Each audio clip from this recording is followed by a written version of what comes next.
Don का एक मशहूर डायलॉग है। इस डायलॉग में अमिताभ बच्चन कहते हैं, डॉन को पकड़ना मुश्किल ही नहीं, नामुमकिन है।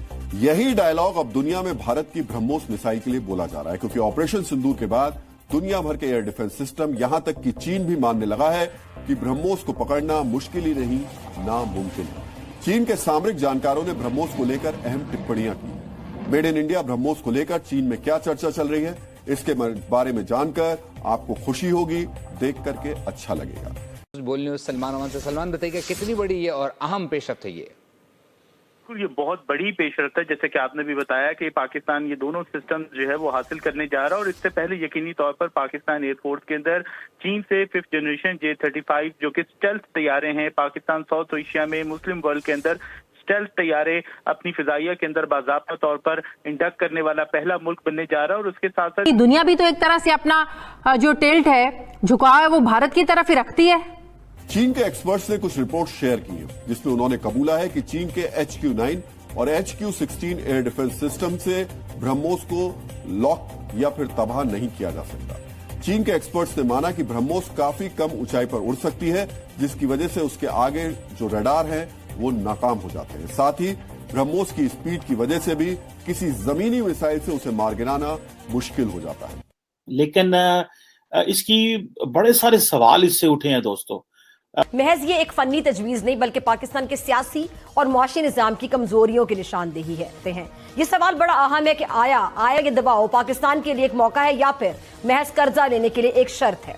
अगर हुकूमत पाकिस्तान डेवलपमेंट हुई, बीजिंग में एक मीटिंग थी, लेकिन उसके बहुत बड़े बड़े टेक अवेज हैं, जिनका जो इजहार है वो इजहार किया है और उन्होंने इसे टर्निंग पॉइंट भी करार दिया है। और उससे सवाल पैदा होते हैं क्योंकि इस खित्ते में बहुत हलचल है इंडिया के होते हुए, और फिर अमेरिका इस खित्ते को कैसे देख रहा है। बगराम यानी जिस तरह ब्रह्मोस अपने टारगेट की तरफ जाती है, एक बार लॉन्च हो जाने के बाद ब्रह्मोस 90 डिग्री तक उड़ जाती है, जबकि चीन की सुपरसोनिक मिसाइल लॉन्च होने के बाद लगातार ऊंचाई हासिल करती रहती है।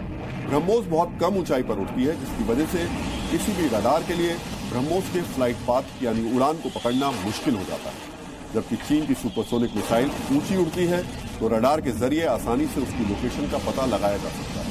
मिसाइलों की दुनिया में इसके लिए एक तकनीकी शब्द का इस्तेमाल किया जाता है, सर्कुलर एरर प्रोबेबिलिटी, जिसका मतलब है कि मिसाइल अपने टारगेट के कितने नजदीक जाकर ब्लास्ट होगी। ब्रह्मोस अपनी तय टारगेट के 1 मीटर के दायरे तक जाकर ब्लास्ट होगी, यानी टारगेट को नुकसान पहुंचना तय है। जबकि चीन की YJ-12 और उसके जैसी दूसरी सुपरसोनिक मिसाइल टारगेट से 7 मीटर के दायरे तक में जाकर के ब्लास्ट होती है। ऑपरेशन सिंदूर में ब्रह्मोस की कामयाबी के बाद दुनिया के 10 से ज्यादा देशों ने ब्रह्मोस मिसाइल खरीदने में दिलचस्पी दिखाई है। यानी ब्रह्मोस की पावर ने मेड इन इंडिया का झंडा पूरी दुनिया में गाड़ दिया। और मैं सोशल मीडिया को भी देख रहा था, इंडिया में सोशल मीडिया के ऊपर, नॉट इन इंडिया पे बड़ा चल रहा था कि ये आज पाकिस्तान चाइना की 74th एनिवर्सरी भी है, दोस्ती की, रिलेशंस की, तो उस पर भी इस किस्म के मैसेज चल रहे थे कि हमने तोहफा भेजा है ये पाकिस्तान चाइना को, अपनी ये जो सालगिरह मना रहे हैं दोस्ती की एंड ऑल दैट। इस पे सब मार्किंग्स निकाले गए थे, इस मिसाइल पे कोई मार्किंग था ही नहीं। मतलब ये था, और साथ साथ एक छोटा सा वॉरहेड जो था जो इस मिसाइल को डिस्ट्रॉय करेगा जब वो इंपैक्ट करेगा, इसलिए कि वो चाहते थे कि पता ही नहीं चले ये है क्या, किधर से आया है और क्या है। तो इसलिए मैं आपको बताना चाहता हूं ये एक बड़ा सीरियस था। ये एक तरह से तो नहीं, हर तरह से करती है मतलब जो बहुत से ममालिक है दुनिया के जो करते रहे हैं, वरना कश्मीर में आज जो कुछ हो रहा है, ये जो हम बार बार बात कर रहे हैं यूक्रेन की और दुनिया, क्या कश्मीर के मुसलमान इंसान नहीं, कश्मीरी इंसान नहीं है? देखिए ये तो हमें पता है। चाइना को ये पता चल गया कि इंडिया पहले वाला इंडिया नहीं रहा, इसको मैं प्रेशराइज करके अपनी बात नहीं मनवा सकता। उसने लद्दाख में पंगा लिया कुछ देर पहले, अपनी फौज चढ़ाई, इंडिया ने भी फौज चढ़ा दी, 4-5 साल वहां रहा और उसको समझ लगी कि यार अब इंडिया वो वाला नहीं रहा, मच स्ट्रॉन्गर हो गया। चाइना, रशिया और इंडिया ये तीनों मिलके चांद पे न्यूक्लियर पावर प्लांट लगा रहे हैं। एक उसके बाद ब्राजील का जो न्यूक्लियर पावर प्लांट है उसका इंडिया साथ मुआहदा हो गया। उसके बाद यूएई का जो न्यूक्लियर पावर प्लांट है उसको इंडिया मैनेज करेगा। यार दुनिया में न्यूक्लियर से बड़ी कोई चीज है नहीं है। वो पूरी दुनिया में अगर उसको किसी ने सुपरविजन करानी है या ठेका देना तो इंडिया को दे रहे हैं। क्यों दे रहे हैं? आप कह रहे हैं अमेरिका का प्रेशर भूल गए हैं, उसने कनाडा का प्रेशर नहीं था लिया, वो बात तो दब गई किधर। बड़ा इशू हुआ था, लोग मुझे कहते थे जी देखना जी इंडिया ने कनाडा से पंगा ले लिया, देखना इंडिया का होता क्या। मैं कहा मैं देख लूंगा। तो क्या हुआ है, वो उन लोगों ने बड़े तरीके से बात को छुपा दिया कि हमारी इज्जत बचे। मुझे लोग उनकी बात सुन रहे हैं, तो अप्रोच हमारी क्या है? तो अपनी जात के हवाले से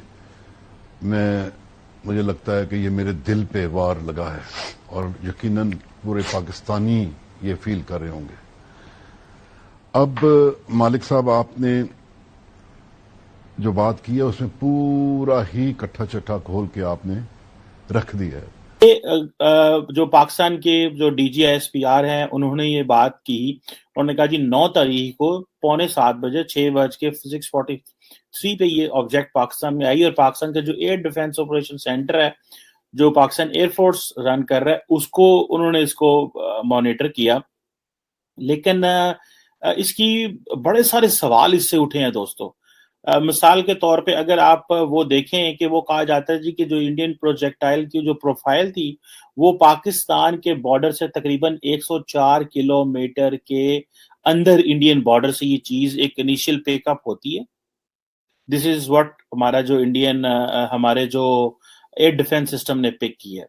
और वो जो ऑब्जेक्ट है वो सफर तय करते करते पाकिस्तान के बॉर्डर पे आती है और पाकिस्तान के बॉर्डर से फिर 124 किलोमीटर अंदर वो खाती है।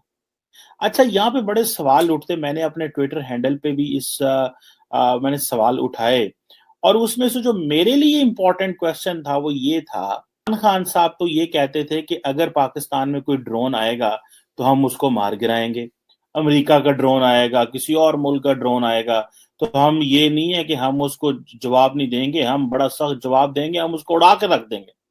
अच्छा, ये जो ऑब्जेक्ट जिसको ऑब्जेक्ट कहा जा रहा है या प्रोजेक्टाइल कहा जा रहा है या जो भी इसको आपने नाम देना है, जिस तरह जो कि DGISPR ने इसको नाम दिया कि हाई प्रोफाइल जो फ्लाइंग ऑब्जेक्ट, सुपरसोनिक जो फ्लाइंग ऑब्जेक्ट, अब ये इसको कहा जा रहा है जी ये सुपरसोनिक मिसाइल है, कोई कुछ कह रहा है कोई कुछ कह रहा है, क्योंकि ये हो जाएगा। और इसके साथ साथ इस सारी सिचुएशन में आपको बात बताऊं, जब ये सारी DGISPR तो इस युद्ध ने भारतीय डिफेंस इंडस्ट्रीज को मजबूत बना दिया है कि शायद लोगों को मेड इन इंडिया हथियार पर भरोसा होने लगा है।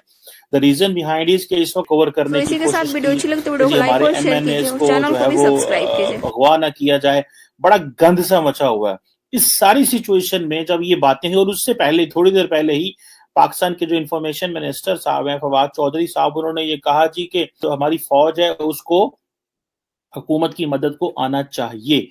अनप्रेसिडेंटेड चीज हुई है। तो मेरे ज़हन में आना शुरू हो गया कि एक तरफ पाकिस्तान की सारी शराफी आपस में लड़ रही है, हुकूमत के खिलाफ नो कॉन्फिडेंस मोशन है, इंडिया की तरफ से ये अगर ऑब्जेक्ट आई है, दूसरा ये है कि उधर से इंडिया की जो टेक्नोलॉजी है वो क्या अपनी चेक कर रहे थे, क्या अपनी वो ह्यूमन रिसोर्स की कैपेबिलिटीज चेक कर रहे थे, क्योंकि जो असल चैलेंज है वो जो हमारे जो गवर्नमेंट ने कहा, बल्कि फॉरेन ऑफिस के हवाले